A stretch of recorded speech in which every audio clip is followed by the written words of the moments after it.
انجیکونی اسرار، جسے انجیکونی جھیل کے غائب ہونے کے نام سے بھی جانا جاتا ہے، ایک افسانوی اور حل نہ ہونے والا معمہ ہے جس میں الزام لگایا گیا ہے کہ انجیکونی نونوت کینیڈا میں ایک پورا انوٹ گاؤں بغیر کسی سراغ کے غائب ہو گیا۔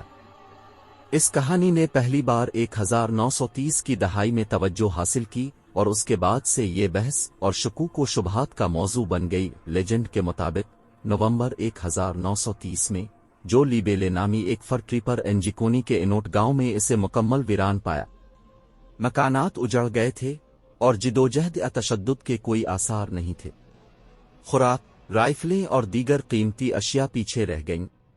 دیہاتیوں کے سلیج کتے بھوک سے مرے ہوئے پائے گئے، حالانکہ کافی خوراک دستیاب تھی۔ اس راز پر بڑے پیمانے پر بحث کی گئی ہے، لیکن گاؤں کے لاپتہ ہونے کا کوئی حتمی ثبوت کبھی نہیں ملا ہے۔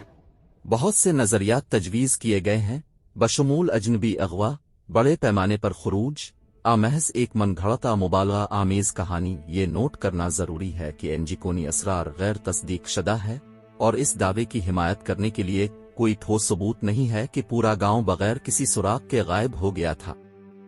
اسے اکثر شہری لیجنڈ یا لوک داستان کے طور پر درجہ بندی کیا جاتا ہے۔ اس کے باوجود یہ حل نہ ہونے والے اسرار اور غیر معمولی مظاہر میں دلچسپی رکھنے والوں کے تخیل کو اپنی گرفت میں لے رہا ہے۔